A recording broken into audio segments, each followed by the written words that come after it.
আসসালামু আলাইকুম সুপ্রিয় শিক্ষার্থী বন্ধুরা, আশা করছি সকলেই ভালো আছেন। তো এই নিউমেরিক্যাল অ্যানালাইসিসের পরীক্ষার আর মাত্র ৩-৪ দিন বাকি আছে।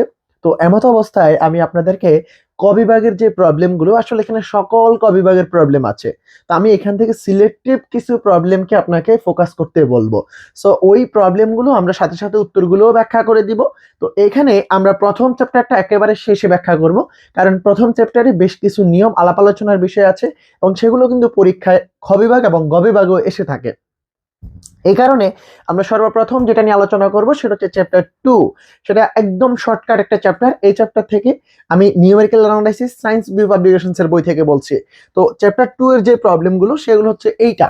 তো এখানে আপনাকে প্রক্রিয়ক এবং বিপরীত প্রক্রিয়ক এবং গড় প্রক্রিয়ক এরকম বেশ কিছু জিনিসের সংজ্ঞা আপনাকে শিখতে বলছে। সো এই জিনিসটা আপনারা অনেকে খ বিভাগ বা গ বিভাগের জন্য একেবারেই ফোকাস করেন না। তো যেটা আমি আপনাদের জন্য সবার আগে রেখেছি, কারণ ক বিভাগ থেকে এখানে একটা নাম্বারে যদি আসে আপনার সেটা মিস যেন না হয়ে যায়। সে কারণেই আমি এই ক বিভাগের জন্য এই চ্যাপ্টারের ম্যাথটাকে বা এই চ্যাপ্টারের প্রবলেমটাকে সবার আগে নিয়ে এসেছি, কারণ এই চ্যাপ্টারের প্রক্রিয়াগুলোই তো আপনার পরবর্তী চ্যাপ্টারগুলোতে ব্যবহার হয়। তো আমরা তো এই চ্যাপ্টারটা পড়ি না, কি করি আমরা ওই চ্যাপ্টারে পরবর্তী চ্যাপ্টারে গিয়ে মুখস্থ করে বসে থাকি। তো এই ধরনের প্রশ্ন যদি আপনার এসে থাকে আপনি তখন সেটা আর পারেন না। তাহলে এখানে প্রশ্নটা একটু শুনেন, এটা কিন্তু 22, 19, 15, 12 এটা অনেকবার এসছে, কিন্তু সহজ। আপনার ওই যে না পড়ে যাওয়ার কারণে জিনিসটা কঠিন হয়ে যাবে, আপনি পারবেন না। খুবই সিম্পল হিসাব, যে আপনাকে বলছে এফ অফ এক্স ফাংশনের আর্গুমেন্ট ও ভুক্তি বলতে কি বোঝায়। আর্গুমেন্ট ও ভুক্তি বলতে কি বোঝায়? তো ভুক্তি মানে হচ্ছে এন্ট্রি, ভুক্তি মানে কি এন্ট্রি। সো এই যে আর্গুমেন্ট অ্যান্ড এন্ট্রি, আপনাকে যদি প্রশ্ন বাংলায় নাও দেয় আপনি একটু মাথায় রাখবেন, ইংরেজি একটু চেক করে নেবেন। তো প্রশ্নে বলছে কি আর্গুমেন্ট ও ভুক্তি। দেখেন একটা function y equals to F of x, এখানে কোনগুলো আর্গুমেন্ট আর কোনগুলো ভুক্তি, কোনগুলো আর্গুমেন্ট আর কোনগুলো ভুক্তি। তো আর্গুমেন্ট কোনগুলো আর ভুক্তি কোনগুলো, দেখো ভুক্তি হচ্ছে ওয়াই এর মান, ভালো করে খেয়াল করো। ভুক্তি হচ্ছে ওয়াই এর মান, আর আর্গুমেন্ট হচ্ছে এই ওয়াইটা এক্স এর যে মানের জন্য আসে। সাপোজ আমি ওয়াই নট পাবো কখন, যখন আমি এক্স এর জায়গায় এক্স নট বসাবো। তাহলে এখানে এই এক্স নটটা হচ্ছে আর্গুমেন্ট, এক্স নটটা কি আর্গুমেন্ট,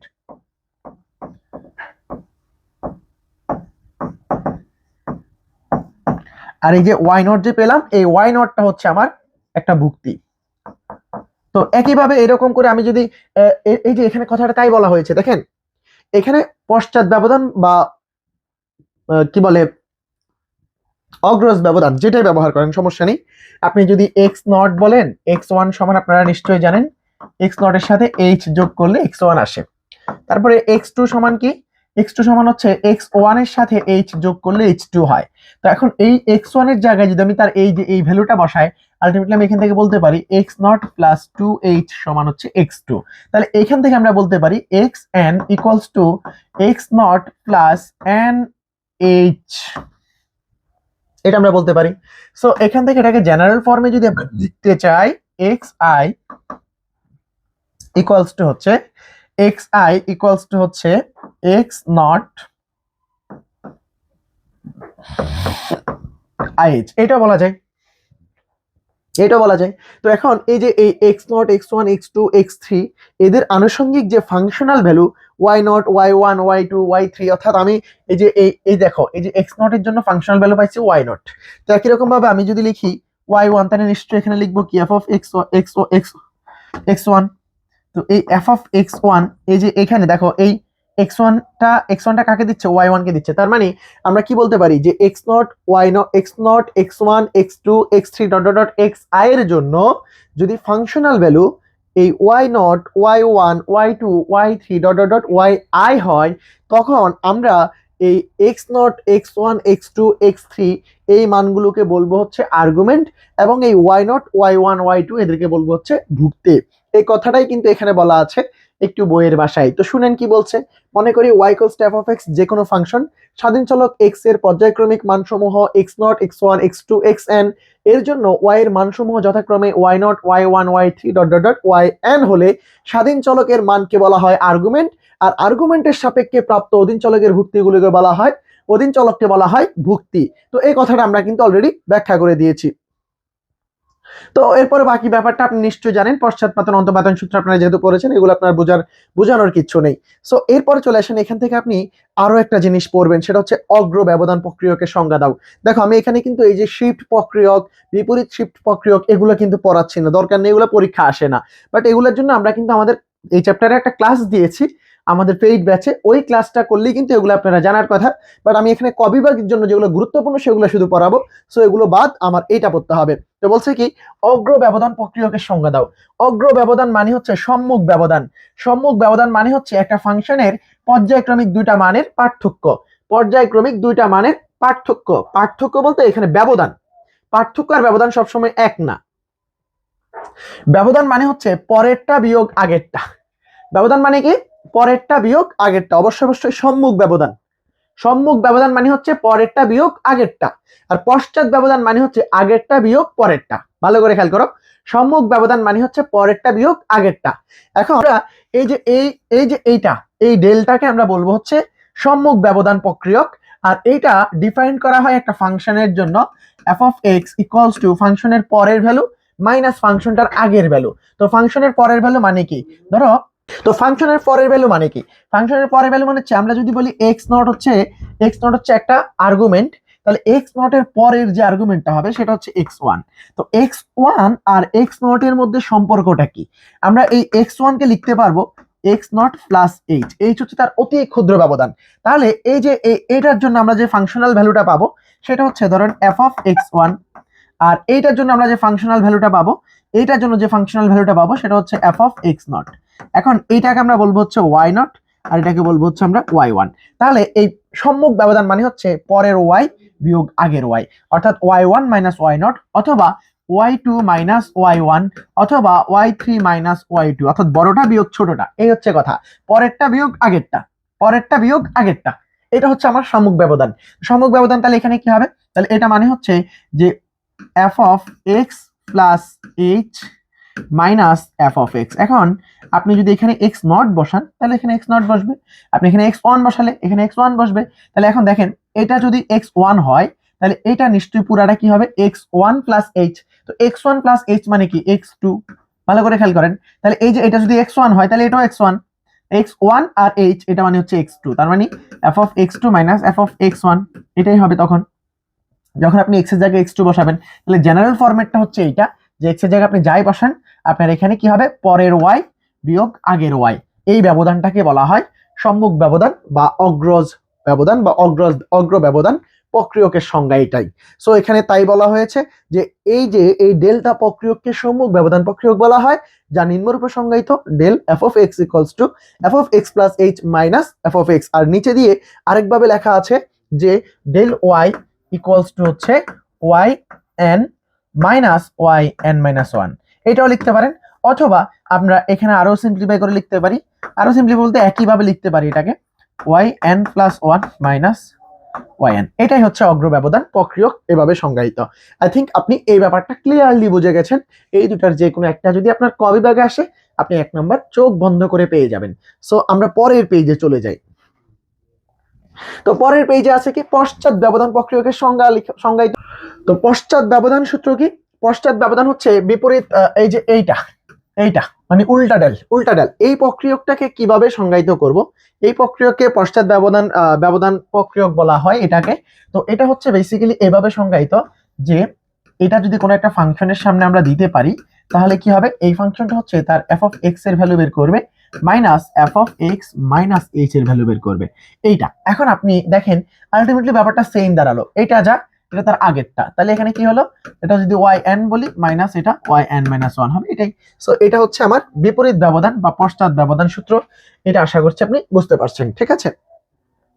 এরপর আসেন কেন্দ্রীয় ব্যবধান প্রক্রিয়ক সংজ্ঞায়িত করো।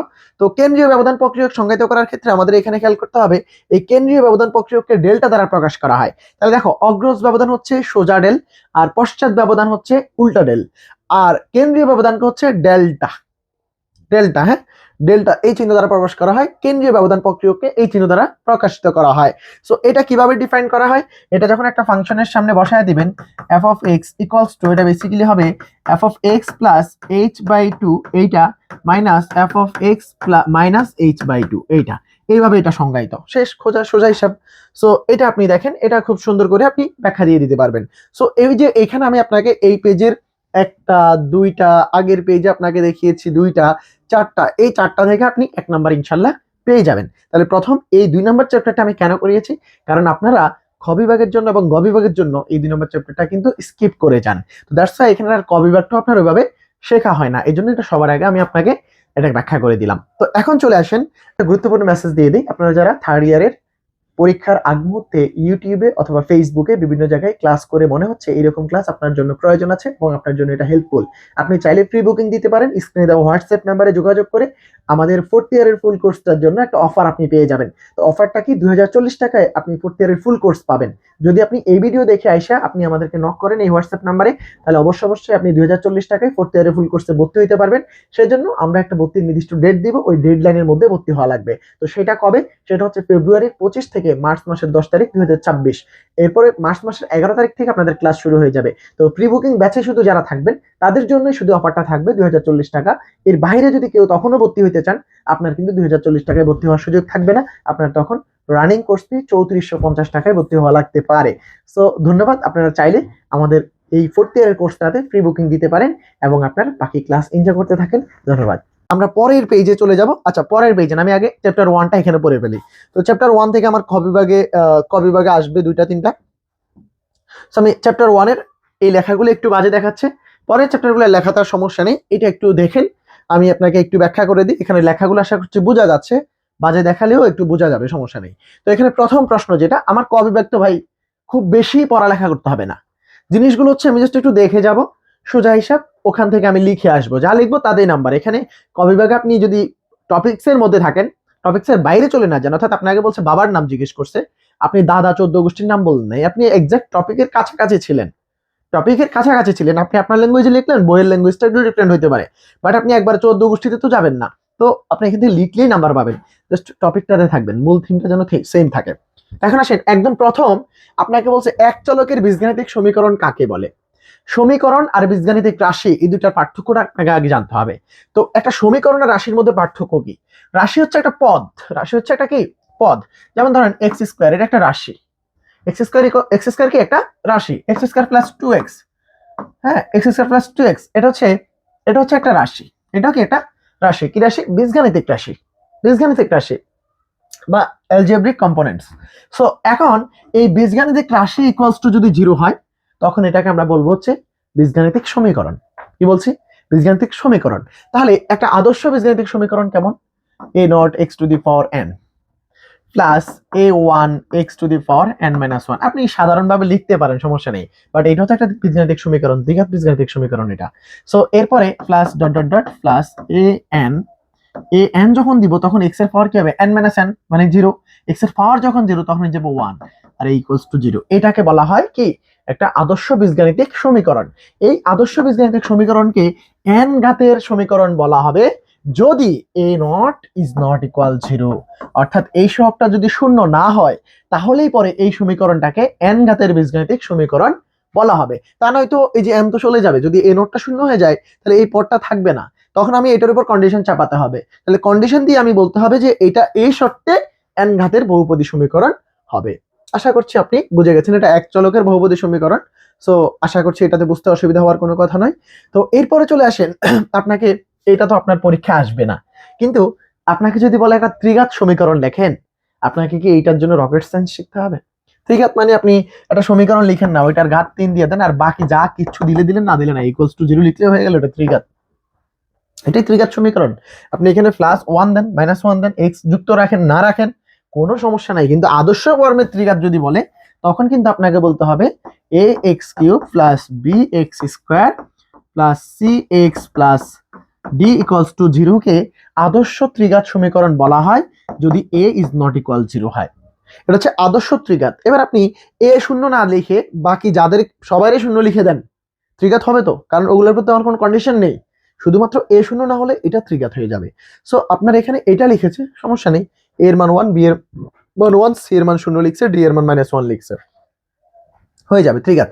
এবার আসেন একটি তুরীয় সমীকরণের উদাহরণ দাও। তুরীয় সমীকরণ হচ্ছে আপনার বীজগাণিতিক, অ্যালজেব্রিক সাথে ত্রিকোণমিতি যদি থাকে, মানে অ্যালজেব্রিক আর ত্রিকোণমিতি, অথবা এক্সপোনেন্ট যদি কি থাকে, মিক্সড থাকে, তখন সেটাকে আমরা বলবো তুরীয় সমীকরণ। তাহলে দেখেন এই যে e⁴x × 10x, দেখেন এটা হচ্ছে এক্সপোনেনশিয়াল পার্ট, এটা হচ্ছে ত্রিকোণমিতিক পার্ট, -1 = 0।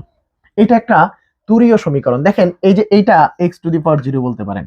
তাহলে এটা একটা বীজগাণিতিক পার্ট, এটা ত্রিকোণমিতিক পার্ট, এটা এক্সপোনেনশিয়াল পার্ট, তিনটাই আছে। সো এটা তুরীয় সমীকরণ। তাহলে তুরীয় সমীকরণ কাকে বলে পরে লেখা আছে।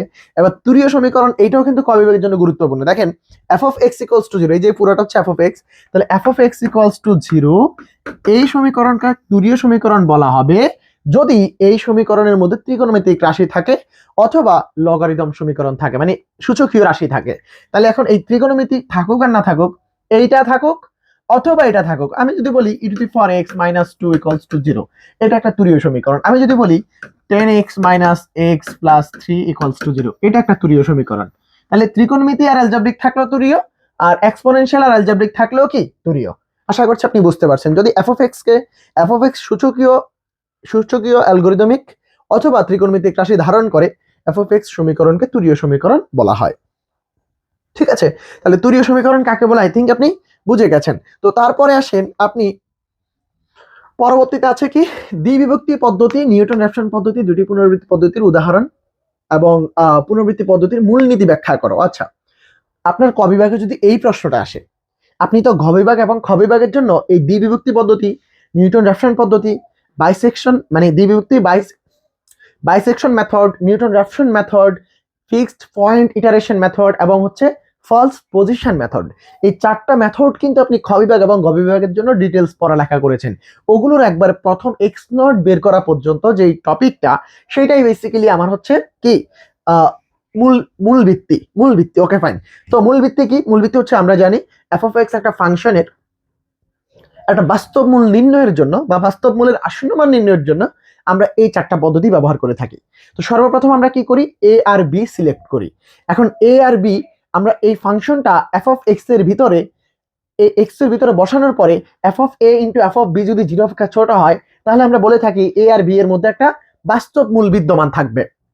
তো এই বাস্তব মূলটা কত? বাস্তব মূল x0 হবে। বাস্তব মূলের প্রথম আসন্ন মান হচ্ছে x0 = a + b/2।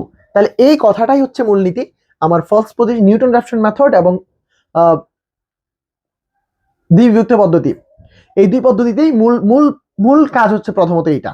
তো দেখেন কি বলছে, যদি f(x) function a O b এর মধ্যে অবিচ্ছিন্ন হয় এবং f(a) এবং b যদি 0 অপেক্ষা ছোট হয়, তবে a ও b এর মধ্যে অন্তত একটি বাস্তব মূল বিদ্যমান থাকে। একাধিক থাকতে পারে, একটা থাকবেই থাকবে। তো দ্বিবিভক্তি পদ্ধতিতে f(x) = 0 সমীকরণের প্রথম আসন্ন মূলটি লিখো। তাহলে প্রথম হচ্ছে এইটা। তাহলে দেখো পুনরাবৃত্তি পদ্ধতির মূলভিত্তি হচ্ছে এইটা। আর পরবর্তীতে প্রশ্ন কি, দ্বিবিভক্তি পদ্ধতিতে f(x) = 0 সমীকরণের প্রথম আসন্ন মূলটি লিখো। তো প্রথম আসন্ন মূল কি?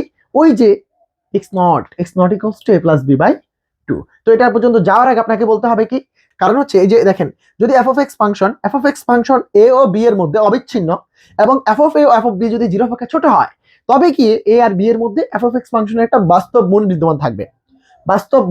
বিদ্যমান থাকবে।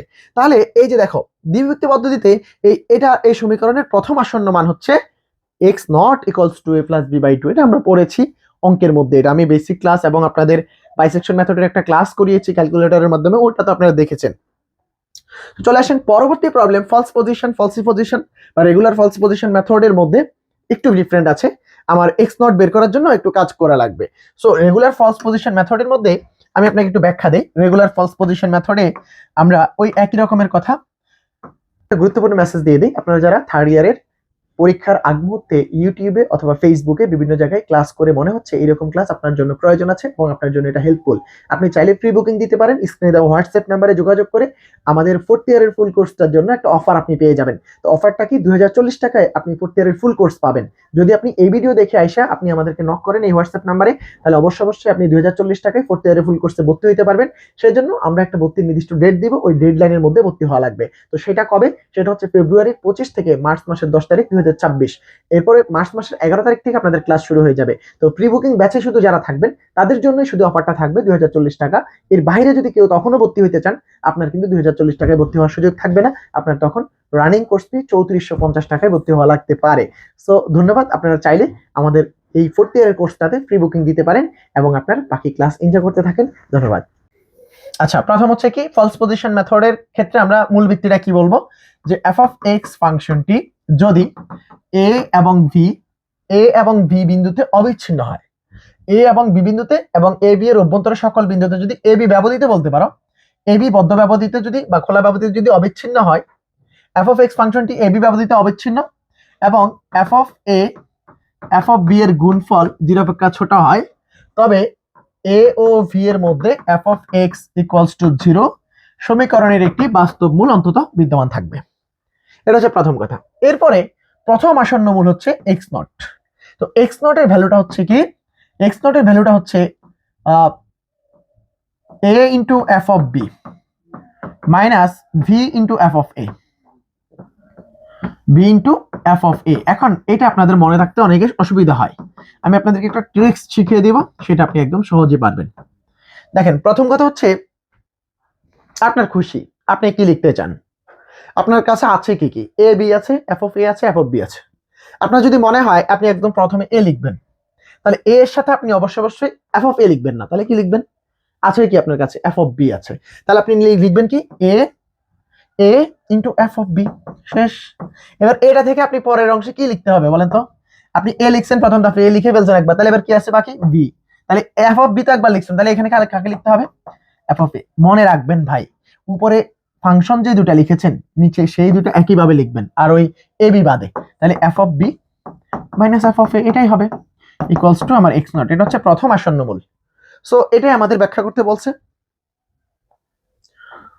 দেখেন কি বলছে, ফলস পজিশন পদ্ধতিতে F of X equals to 0 সমীকরণের প্রথম আসন্ন মূলটি লিখো যদি F of X function A B এর মধ্যে অবিচ্ছিন্ন এবং A B F of A F of B less than 0 হয়, তবে ফলস পজিশন পদ্ধতিতে F of X equals to 0 সমীকরণের প্রথম আসন্ন মূল হচ্ছে এটা, বা প্রথম আসন্ন মান হচ্ছে এইটা। আশা করছি আপনি এটুকু বুঝে গেছেন। এরপর নিউটন রাফসনেরও সেম একটা রুলস আছে, আমরা এটা ক বিভাগের জন্য অত বেশি আসে না, তো এটা আমি ব্যাখ্যা করলাম না, আমি এটা ওই যে মেইন খ বিভাগের জন্য ক্লাসগুলোতে এক্সপ্লেন করেছি। তো পরের যে প্রবলেমটা আছে সেটা কি, সেইটা হচ্ছে আপনার এখানে বলছে দ্বিবিভক্তি পদ্ধতি ব্যবহার করে এত সমীকরণের মূলের প্রথম আসন্ন মান বের করো। এটা কোনো কথা? এইটার প্রথমত এইটার জন্য একটা ক্যালকুলেটর আপনি হাতে নেবেন, আপনার কাছে এরকম একটা ক্যালকুলেটর থাকবে।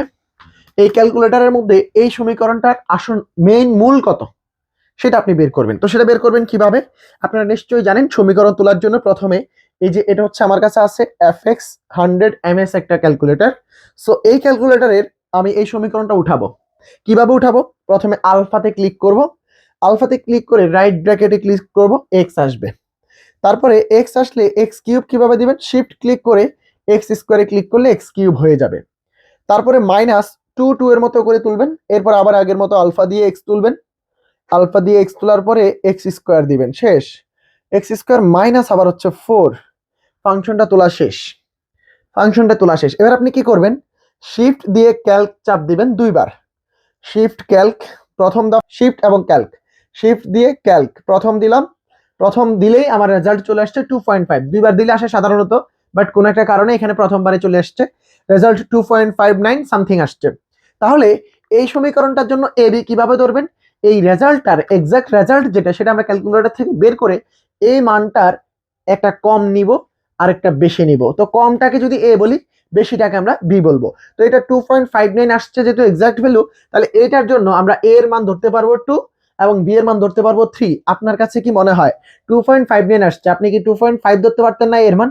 ডেফিনেটলি ধরতে পারতেন। তাহলে বি এর মান 2.6 ধরলে সমস্যা হতো না, কারণ 2.59 আমার হচ্ছে এক্সাক্ট রেজাল্ট। তাহলে 2.5 যদি এ হয় 2.6 কিন্তু আমি বি ধরতেই পারি। এখানে আমার কত ধরছে দেখেন, 2 আর 3 ধরছে, সমস্যা আছে কোনো? সমস্যা নেই, ওই যে এক্সাক্ট রেজাল্টের আগের একটা পরে একটা ধরতে হবে। তারপরে এফ অফ এ বের করবেন, এফ অফ বি বের করবেন, দেন দেখবেন যে এফ অফ এ আর এফ অফ বি এর গুণফল 0 পক্ষে ছোট, সুতরাং এ আর বি এর মধ্যে এই ফাংশনটা, এই যে এই ফাংশনটা অবিচ্ছিন্ন হবে এবং এর মধ্যে এই ফাংশনটার এই সমীকরণটার একটা কি বাস্তব মূল বিদ্যমান থাকবে। সো প্রথম আসন্ন মূল হচ্ছে x naught equals to a plus b by 2, এটা সমান সমান 2.5। সো এরপরে আপনি আশা করছি এটা বুঝে গেছেন। সো আমরা এগুলো ব্যাখ্যা করেছি। এবার পরের পেজে চলে যাই। পরের পেজে কি আছে? পুনরাবৃত্তি পদ্ধতি অবিস্তৃতির শর্ত লিখো। আচ্ছা, এইটা খুব ইম্পর্টেন্ট। পুনরাবৃত্তি পদ্ধতি অবিস্তৃতির শর্ত হচ্ছে যে এই f অফ এক্স ফাংশনটাকে আপনি ফাই অফ এক্স বের করে নেবেন। এই এক্স ইকুয়ালস টু যে ফাই অফ এক্স ফাংশনটা আসবে সেই আকারে প্রকাশযোগ্য হয়। তবে অবিস্তৃতির শর্ত হচ্ছে এই ফাই অফ এক্স ফাংশনটা, অর্থাৎ আমি এখান থেকে এফ অফ এক্স থেকে যে এক্স এর ভ্যালুটা বের করে নিব, সেই ফাংশনটা এটার অন্তরজের মডুলাস যদি 1 অপেক্ষা ছোট হয়, তখন আমরা বলবো এই এফ অফ এক্স ফাংশনটা হচ্ছে কি অবিস্তৃত। আশা করছি বুঝছেন। তারপর আসেন সমীকরণের মূল বের করতে কখন নিউটন রাফসন পদ্ধতি অসমর্থ হয়। আচ্ছা, এখানে একটা কথা আছে, নিউটন রাফসন পদ্ধতি যদি এক্স নট হচ্ছে প্রথম আসন্ন মূলে, সমীকরণের আসন্ন মূল যদি এক্স নট হয় এবং F dash of x not, অর্থাৎ এক্স নটের একবার অন্তরীকরণের যে ফাংশন আসবে সেটার মধ্যে যদি এক্স নট বসানোর ফলে 0 চলে আসে, তখন এই নিউটন রাফসন পদ্ধতিটা অসমর্থ হয়, অর্থাৎ তারা সমর্থ থাকে না সমাধান বের করার জন্য। ঠিক আছে, সো এটা হচ্ছে কথা আর কি। তারপর আমরা চলে যাই অরৈখিক সমীকরণ জোট কাকে বলে? যে সকল সমীকরণে চলক থাকবে একের অধিক বা এক থাকুক সমস্যা নেই, কিন্তু আচ্ছা, যে সকল সমীকরণে চলক থাকবে একাধিক, তাদের ঘাত থাকবে 1 2 যা ইচ্ছে থাকুক, চলক একাধিক থাকবে।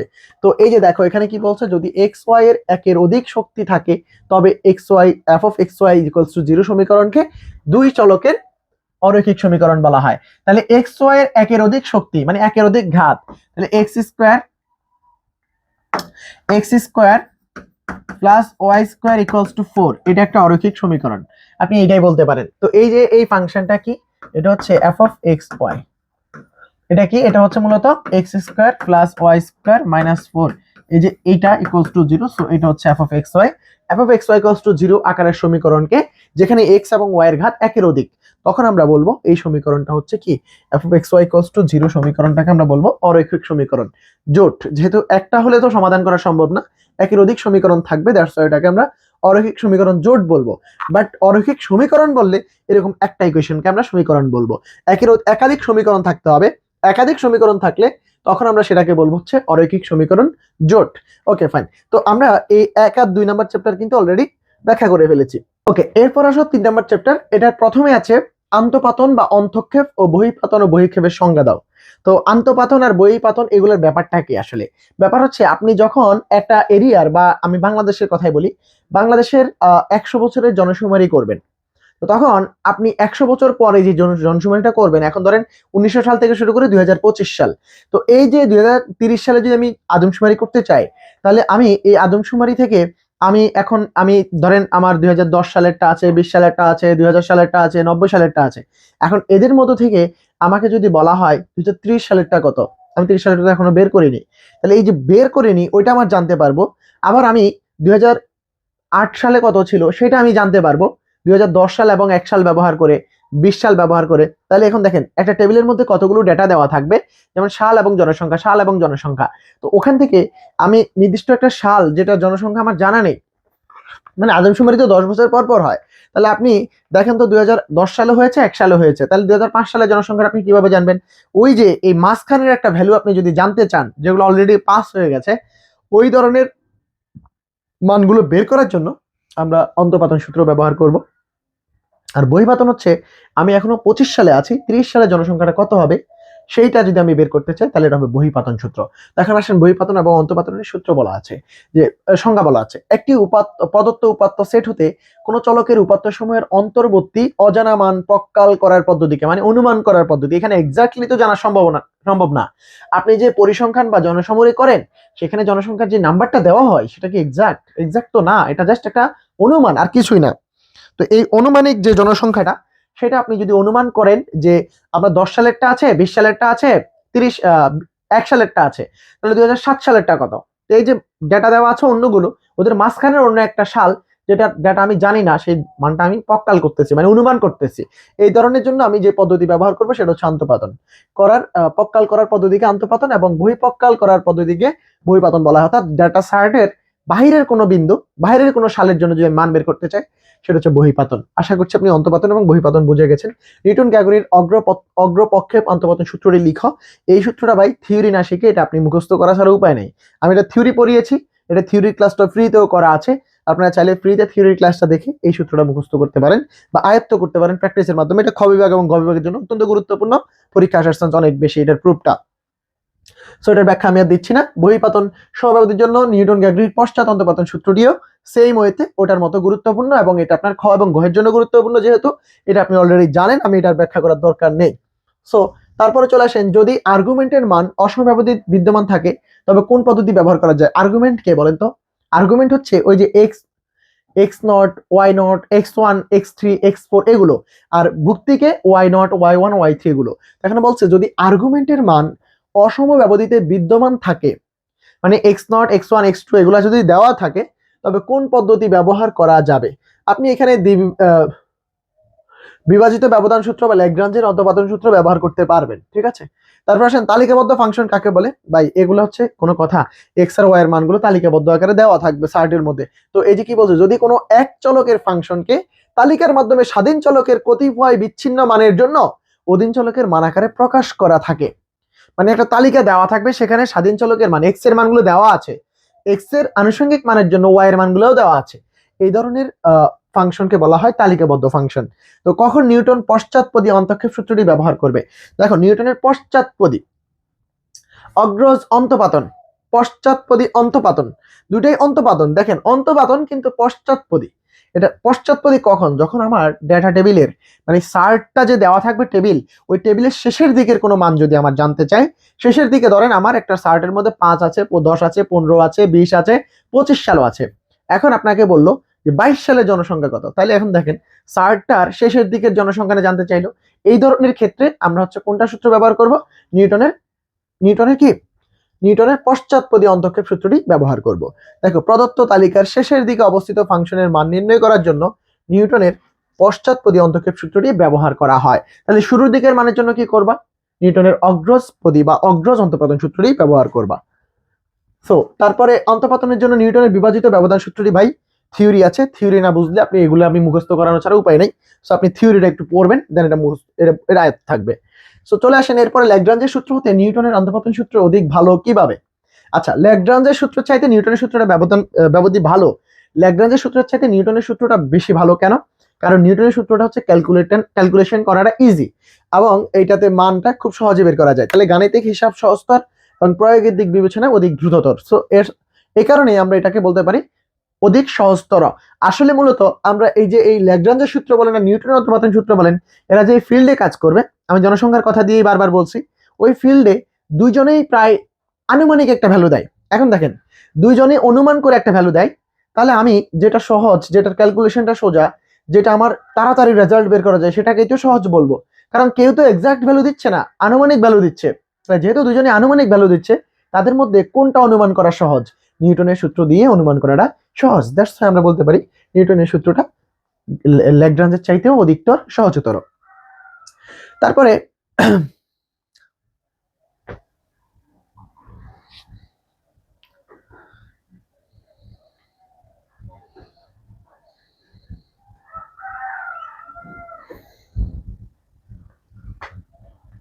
আপনাকে বলছে প্রদত্ত আর্গুমেন্টের মধ্যবর্তী x = x0 বিন্দুতে f of x এর মান নির্ণয়ের জন্য কখন ল্যাগ্রাঞ্জের অন্তঃক্ষেপ সূত্র ব্যবহার করবে? আসলে ল্যাগ্রাঞ্জের পরিবর্তে আমি নিউটনও ব্যবহার করতে পারি। এখন আমাকে বলছে কখন করা যায়। আসলে যখন প্রদত্ত আর্গুমেন্ট সমূহের ব্যবধান অসমান হয়, তখন আমরা ল্যাগ্রাঞ্জের অন্তঃক্ষেপ সূত্র প্রয়োগ করব। আমরা সমব্যবধির জন্য নিউটনেরটা শিখছি, অসমব্যবধির জন্য নিউটনেরটা শিখছি, কিন্তু আপনি দেখেন নিউটনেরটা অসম সম দুইটাতেই দেওয়া যায়, কিন্তু ল্যাগ্রাঞ্জেরটা শুধুমাত্র অসমব্যবধিতে দেওয়া যায়। সো এই কারণে আমার এখানে বলছে যে x = x0 যখন অসমব্যবধির জন্য, তখন শুধু আমরা ল্যাগ্রাঞ্জটা প্রয়োগ করতে পারবো, সমব্যবধিতে আমরা ল্যাগ্রাঞ্জ প্রয়োগ করব না। ঠিক আছে? তো অসমব্যবধির জন্য আমরা ল্যাগ্রাঞ্জের সূত্রটা ব্যবহার করব। তারপরে বেসেল, এটা আসলে আপনি যদি এগুলো আসে পরীক্ষা মুখস্থ করতে হবে, কারণ এটার থিওরি বোঝানো ছাড়া তো আপনাকে আমি এই সূত্র বোঝানোর কিছু নেই। তারপরে আসেন, কখন কেন্দ্রীয় ব্যবধান সূত্র ব্যবহৃত হয়? যখন ঠিক মাঝখানের ভ্যালু চাই। দেখেন, প্রদত্ত তালিকার মধ্যবর্তী স্থানে অবস্থিত ফাংশনের মান নির্ণয় করতে বললে তখন আমরা কেন্দ্রীয় সূত্র ব্যবহার করব। আশা করছি ক্লিয়ারলি বুঝে গেছেন।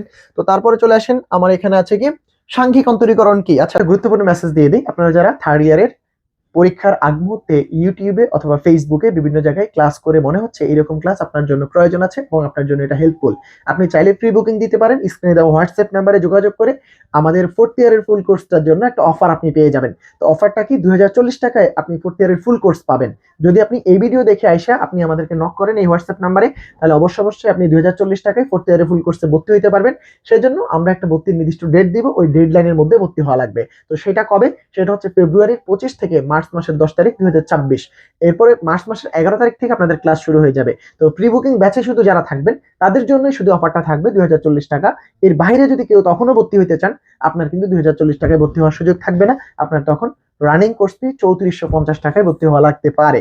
সো ধন্যবাদ, আপনারা চাইলে আমাদের এই ফোর্থ ইয়ারের কোর্সটাতে প্রি বুকিং দিতে পারেন এবং আপনার বাকি ক্লাস এনজয় করতে থাকেন। ধন্যবাদ। আচ্ছা, সাংখ্যিক অন্তরীকরণ কি আসলে? আপনি একটা ফাংশনের কতগুলো ডাটা টেবিলে মান দেওয়া থাকবে, ওই মানের উপর ভিত্তি করে তার যে কোনো ক্রমের অন্তরজ নির্ণয় করা যায়।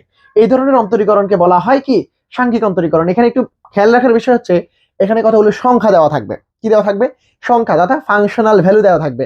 তো ফাংশনাল ভ্যালুর সাহায্যে কোনো ফাংশনের এনতম ডেরিভেটিভ যদি আমি নির্ণয় করি, তখন আমরা বলবো এটাকে সাংখ্যিক ডেরিভেটিভস বা numerical differentiation. Numerical differentiation. So এখানে বলছে কি, কোনো ফাংশনের সাংখ্যিক অন্তরীকরণ হলো ওই ফাংশনের প্রদত্ত এক্সেট মানের ভিত্তিতে যে কোনো বিন্দুতে ফাংশনটির যে কোনো ক্রমের অন্তরজ নির্ণয় করা বা অন্তরীকরণের মান নির্ণয়। ঠিক আছে, আশা করছি এটা ক্লিয়ারলি বুঝছেন। নিউটনের অগ্র অন্তঃপতন সূত্রের সাহায্যে কোনো ফাংশনের প্রথম ও দ্বিতীয় ক্রমের অন্তরজ নির্ণয় রাশিমালাগুলো লিখো। এটা থিওরি আছে ভাই, থিওরি, এটা প্রুভ করাটা খুবই গুরুত্বপূর্ণ, এটা পরীক্ষা আসার চান্স অনেক বেশি। সো আপনি এইদিকে না তাকিয়ে থিওরি ক্লাসটা দেখবেন। থিওরি ক্লাসটা আমাদের ইউটিউবে দেওয়া নেই, পেইড ক্লাসে আছে। আর আপনারা যারা পরীক্ষা দেবেন নিশ্চয়ই আপনারা এই থিওরিগুলো অন্তত পড়েছেন, কারণ এগুলো খ বিভাগ এবং গ বিভাগের জন্য অত্যন্ত গুরুত্বপূর্ণ। এবং এই চ্যাপ্টারে ম্যাথ করতে গেলে এই থিওরিগুলোর বিকল্প আসলে নেই। সো আপনারা আশা করছি এগুলো অবশ্যই জানেন। না জানলে ভাই পরীক্ষার ক বিভাগের জন্য এতটুকু মুখস্থ করা আপনার জন্য দরকার হবে না। আপনি এতদিন এটা যদি না মুখস্থ করে থাকেন বা এটা না এতদিনে যদি এটা আয়ত্ত করে না থাকেন, তাহলে এখন আর মুখস্থ করে কোনো উপায় নেই। আচ্ছা, এখন কোশ্চেন হচ্ছে, কোন অবস্থায় সাংখ্যিক অন্তরীকরণ আবশ্যক?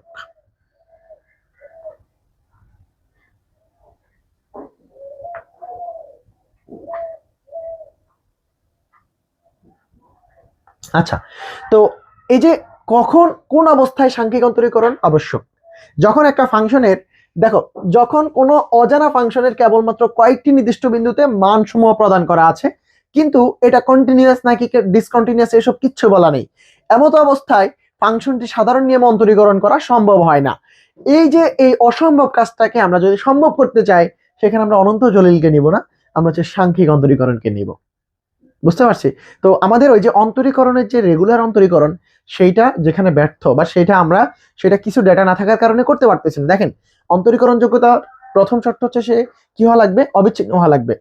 অবিচ্ছিন্ন না হলে তো সে অন্তরীকরণ যোগ্য হওয়ার চান্স নেই। সো আমরা অন্তরীকরণ যোগ্য নাকি যোগ্য না, সেটার জন্য আগে অবিচ্ছিন্নতা দেখাইতে হবে। আমাদের ইন্টারমিডিয়েট রুলসে যদি আমরা অন্তরীকরণ দেখাইতে চাই, কিন্তু আমার এখন ফাংশনটা কেমন সেটা কিছু বলা নেই, তার কিছু বিন্দুর মান দেওয়া আছে, কিছু বিন্দুর মানও দেওয়া নেই, তখন আমি কিভাবে বুঝবো এটা কি ওখানে কি ডিসকন্টিনিউয়াস নাকি কন্টিনিউয়াস? তখন আমরা ওই ডাটার উপর ভিত্তি করে নিউমেরিক্যাল অন্তরীকরণের বিকল্প আসলে নাই বলে তখন আমরা কি করি, নিউমেরিক্যাল ডিফারেন্সিয়েশন প্রয়োগ করি। আই থিঙ্ক বুঝতে পারছেন। তো নিউটনের পশ্চাৎ অন্তক্ষেপ ব্যবহার করে ওই যে এটাও ভাই থিওরাম আপনারা পড়েছেন, এগুলো গুরুত্বপূর্ণ থিওরাম, পরীক্ষা আসার মতো। তারপরে এখানে সসীম যোগজ কি? সসীম যোগজ হচ্ছে যেগুলো আচ্ছা, সসীম যোগজ বলতে কি আসলে? যোগজীকরণ মানে হচ্ছে ক্ষেত্রফল, সমাকলন মানে হচ্ছে ক্ষেত্রফল, আর সসীম যোগজ মানে হচ্ছে নির্দিষ্ট অঞ্চলের ক্ষেত্রফল। তো এখানে কি বলছে, সসীম যোগজ বলতে কোনো সসীম ক্ষেত্রের ক্ষেত্রফলকে বোঝায়, মানে নির্দিষ্ট অঞ্চলের ক্ষেত্রফলকে বোঝায়। Numerical integration which thing B must exist, অর্থাৎ কোনটা অবশ্যই থাকতে হবে নিউমেরিক্যাল ইন্টিগ্রেশনের ক্ষেত্রে, এইটা আপনি মাথায় রাখবেন। লিমিট যদি বিদ্যমান না থাকে আপনি নিউমেরিক্যাল ইন্টিগ্রেশন করতে পারবেন না, না। ঠিক আছে, তারপরে আসেন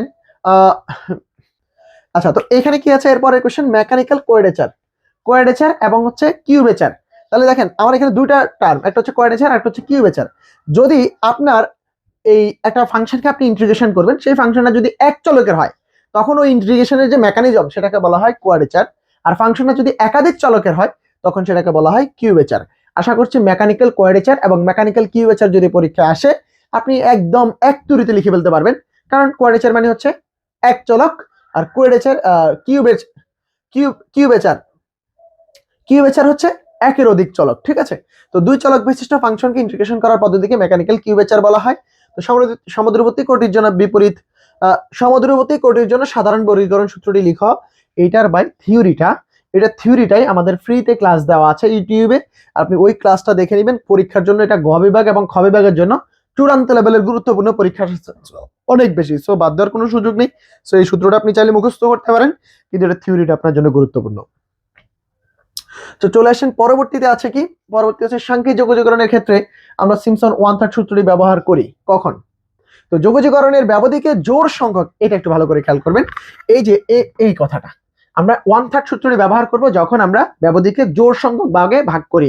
সেক্ষেত্রে 6, 8, 10, 12, 14 যা ইচ্ছা নিতে পারেন, জোড় মানে 2 এর গুণিতক বলতে পারেন। আর সাংখ্যিক সমাকলন কখন ওয়েল্ডের নিয়ম ব্যবহার করব, যখন 6 এর গুণিতক আকারে আমরা ব্যবধিকে ভাগ করব। দেখেন এই যে 6 অথবা তার গুণিতক, 6 অথবা তার গুণিতক আকারে উপপাদ্যতে যদি ভাগ করি তখন ওয়েল্ডের নিয়ম। আর যখন আমরা জোড় সংখ্যক নিব তখন সেটাকে আমরা কি 1/3 সূত্র দিয়ে ব্যাখ্যা করব। সো তার পরবর্তীতে দেখেন সিম্পসন 1/3 রুলের ভুল হচ্ছে order of H4। Order of H4 এটাই তার ভুলের পরিমাণ। আশা করছি এটা আপনাদের মনে থাকবে। কোন বিন্দু কোন সূত্রকে 3 বিন্দু সাংখ্যিক যোগজীকরণের সূত্র বলা হয়, একবার সহজে লিখে দিবেন। এটা হচ্ছে সিম্পসন 1/3। সিম্পসন 1/3 কে 3 বিন্দু সাংখ্যিক যোগজীকরণ সূত্র বলা হয়। তারপরে চলে আসেন, আমরা খুব দ্রুত যাচ্ছি, এখানে কিছু বলার নেই। দ্বিতীয় ক্রমের তৃতীয় মাত্রা বিশিষ্ট আংশিক অন্তরক সমীকরণ লিখেন। ভাই দ্বিতীয় ক্রমের মানে হচ্ছে এটার মধ্যে দুইটা অন্তরজ থাকবে, দুইবার অন্তরজ থাকবে। তাহলে আংশিক যেহেতু বলছে তাই জন্য ডেল, তাহলে ডেল স্কোয়ার, এখানে ধরেন আপনি ইউ দিলেন বা ডেল এক্স স্কোয়ার দিলেন প্লাস আর কিছু না দেন, এখানে একটা 4 দিয়ে এখানে একটা শূন্য বা কিছু একটা দিয়ে দেন। এটাও কিন্তু এটা হচ্ছে 2 ক্রমের অন্তরক সমীকরণ, কিন্তু দ্বিতীয় ক্রমের সর্বোচ্চ ক্রমধারী পদের ঘাত কত, এখানে ঘাত দেওয়া আছে 1, তাহলে এখানে ঘাত দিতে হবে কত 3। আমাকে যেহেতু বলছে তৃতীয় মাত্রার, তাহলে এখানে দেখেন এই যে এখানে এই অংশটুকু হচ্ছে 2 ক্রমের অন্তরজ আছে, তার উপরে ঘাত 3, তাহলে এটা হচ্ছে 2 ক্রমের তৃতীয় মাত্রার। এইটুকুর জন্যই বলতে পারি এটা, বাকিটা থাকা দরকার নেই। থাকলে থাকলো, না থাকলে না, আপনার খুশি, এখানে কি দিবেন, বাট এটা মাস্ট। এই যে এই কথাটার জন্য দ্বিতীয় ক্রমের মানে এই 2বার অন্তরজ, আর এই তৃতীয় মাত্রা মানে ঘাত 3, ঠিক আছে। এইটুকু লাগবেই এই সংজ্ঞার জন্য, বাকিটা আপনার ইচ্ছা। এগুলো ভাই আসলে আসলো, না আসলে নাই। সেম নিচের সমীকরণটি ক্রম ও মাত্রা নির্ণয় করো। এটা ক্রম হচ্ছে 3, মাত্রা হচ্ছে 2। দেখো এটা তৃতীয় ক্রমের, এই যে 3বার অন্তরজ আছে আর ঘাত হচ্ছে 2, সো ঘাত যেটা সেটাই মাত্রা, আর যতবার অন্তরজ সেটাই হচ্ছে তার ক্রম। সেখানে বলছে সমীকরণটি তৃতীয় ক্রম এবং দ্বিতীয় মাত্রার। ওকে, তারপরে আসেন সাধারণ আকারের রৈখিক অন্তরক সমীকরণ কাকে বলে। ভাই রে, এটা তো আপনার অর্ডিনারি ডিফারেনশিয়াল ইকুয়েশনের পড়া। সো কোন সাধারণ অন্তরক সমীকরণে অধীন চলক y এর অন্তরজ যদি একমাত্রিক এবং এদের দুটি একসাথে গুণাকারে না থাকে, তাহলে সমীকরণটিকে সাধারণ আকারের রৈখিক অন্তরক সমীকরণ বলে। এটা অনার্স পড়তে আর গেলে ফার্স্ট ডিফারেনশিয়াল ইকুয়েশন সংজ্ঞাটা আবার পাবেন। অনার্স সেকেন্ড ইয়ারে অর্ডিনারি ডিফারেনশিয়াল ইকুয়েশনে চ্যাপ্টার 1 এটা ছিল। সো আপনাদেরকে আমি আর এটা বোঝানোর কিছু নেই সাধারণ, আচ্ছা এগুলো আর পড়ানোর কিছু নেই। এরপর আমি চলে যাই আমার একটি অন্তরক সমীকরণের সমাধানের জন্য ফিকার্ডের পর্যায়ক্রমিক আসন্নকরণ পদ্ধতিটি। ভাই এটা থিওরি আছে, থিওরি পড়ানো হয়েছে। সো থিওরি যেগুলো আছে ওগুলো আপনাকে মুখস্থ করানো ছাড়া উপায় নেই, কারণ থিওরি তো পুরোটা এখানে ব্যাখ্যা করার সুযোগ নেই। একটি অন্তরক সমীকরণের সমাধানের জন্য পরিবর্তিত অয়লারের পদ্ধতিটি লিখো। সেম ওয়েতে এটা থিওরি আছে, থিওরি এবং সূত্র আপনি এটা ম্যাথ করতে হবে প্রচুর, ক বিভাগ গ বিভাগের জন্য অত্যন্ত গুরুত্বপূর্ণ। তারপর চলে আসেন সীমামান সমস্যা কি। এটা কিন্তু ভাই ক বিভাগে আসার মতো একটা প্রবলেম, ক বিভাগে এটা চলে আসছে এরকম একটা প্রবলেম। সো এখানে আসেন 2 এবং ততোধিক ক্রমের অন্তরক সমীকরণের ক্ষেত্রে যদি অধীন চলক y এবং এর অন্তরজগুলো 2 অন্তরজগুলোর মান 2 বা ততোধিক নির্দিষ্ট বিন্দুতে সুনির্দিষ্টভাবে উল্লেখ থাকে। দেখো 2 বা ততোধিক বিন্দুতে যদি অধীন চলকের মান উল্লেখ থাকে, যেমন ধরো y0 = দেওয়া আছে এবং y1 = দেওয়া আছে, এই টাইপের যদি হয়, তখন ওই অন্তরক সমীকরণটাকে বলা হয় কি সীমামান সমস্যা। সীমামান সমস্যা 2, এই যে এইটা এবং এইটা থাকলে শুধু এটাকে আদিমান সমস্যা বলবা, আর এই যে এটা থাকার কারণে এটাকে আমরা কি বলবো সীমামান সমস্যা। যদি এইটা না থাকে তখন আমরা বলবো, এই যে এরকম যদি এটা শুধু দেওয়া থাকে তখন এটাকে আমরা বলবো আদিমান সমস্যা, আর যদি এটার সাথে আরো একটা দেওয়া থাকে কন্ডিশন, তখন সেটাকে আমরা বলবো সীমামান সমস্যা। তাহলে আমরা আবার একটু পড়ে নিই। 2 এবং ততোধিক ক্রমের অন্তরক সমীকরণের ক্ষেত্রে যদি অধীন চলক y এবং এর অন্তরজগুলোর মান 2 বা ততোধিক নির্দিষ্ট বিন্দুতে সুনির্দিষ্টভাবে উল্লেখ থাকে, তখন সেটাকে আমরা বলবো সীমামান সমস্যা। আর এর পরে আসেন আদিমান সমস্যা কাকে বলে, যে এই যে এখানে বলা আছে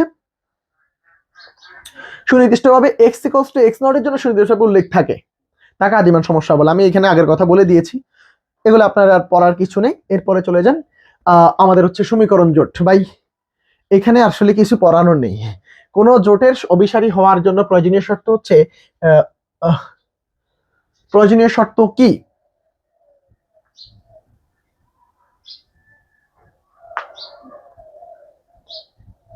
আচ্ছা, এখানে এগুলা কি পড়বো? এগুলা তো পড়ানোর কিছু নেই।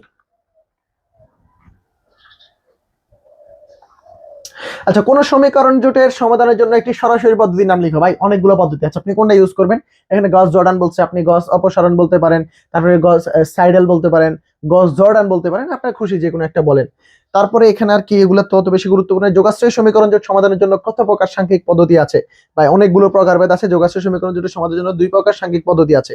আচ্ছা, যোগাশ্রয় সমীকরণ জোটের সমাধানের জন্য কয় প্রকার? 2 প্রকারের সাংখ্যিক প্রকার আছে। সমাধানের সাংখ্যিক পদ্ধতি 2টা আছে। তারপর আসেন, কখন একটি ম্যাট্রিক্স বিপরীতযোগ্য হয় না? তার নির্ণায়কের মান যদি শূন্য হয়। নির্ণায়কের মান যদি শূন্য হয় তখন তাকে আমরা কি বলবো? বিপরীতযোগ্য নয়। যখন ম্যাট্রিক্সটি একটি বর্গ ম্যাট্রিক্স এবং এটি অব্যতিক্রমী হয় তখন এটি বিপরীতযোগ্য হয়। আর যদি অব্যতিক্রমী না হয়, মানে ব্যতিক্রমী হয়, মানে নির্ণায়কের মান শূন্য, এই একটা ম্যাট্রিক্স, এই ম্যাট্রিক্সটার ইনভার্স বিদ্যমান থাকবে যদি এ নির্ণায়ক ইজ নট ইকুয়াল 0 হয়। এটা যদি 0 হয়ে যায় তাহলে আর ইনভার্স থাকবে না। এটা হচ্ছে কথা, অব্যতিক্রমী আর কি। এটা যদি শূন্য না হয় তাহলে অব্যতিক্রমী, আর শূন্য হলে ব্যতিক্রমী ম্যাট্রিক্স। তো গস প্রতিস্থাপন পদ্ধতির পরিবর্তিত আকার কোন পদ্ধতি? পরিবর্তিত আকার হচ্ছে গস জর্ডান অপসারণ পদ্ধতি। গস জর্ডান অপসারণ পদ্ধতি হচ্ছে কার?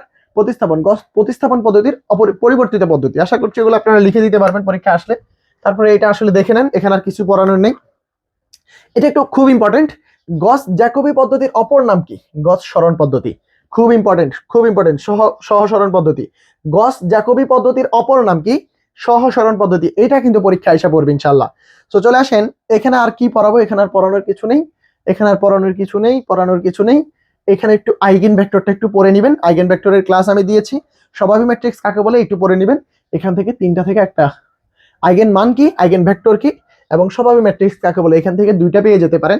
এই 3টাই অত্যন্ত গুরুত্বপূর্ণ। জাস্ট একটু দেখে নেবেন। এটার একটা ক্লাস আমরা দিয়েছি, সেই ক্লাসটা দেখলেই অবশ্যই গ বিভাগের জন্য এটা গুরুত্বপূর্ণ। পরীক্ষা আসার চান্স অনেক বেশি। আইগেন ভেক্টরের যে ক্লাস, আইগেন ভেক্টরের যে ম্যাথ, সেগুলো একটা আসবে ইনশাল্লাহ। সো একটু ভালো করে ওই ম্যাথটা করে যাবেন, সাথে এই 3টা জিনিস কিন্তু ওইখানে পড়লেই বুঝে যাবেন। তো ধন্যবাদ, পরের কোনো ক্লাসে আবার দেখা হবে। ততক্ষণ পর্যন্ত সুস্থ থাকুন, ভালো থাকুন। আসসালামু আলাইকুম।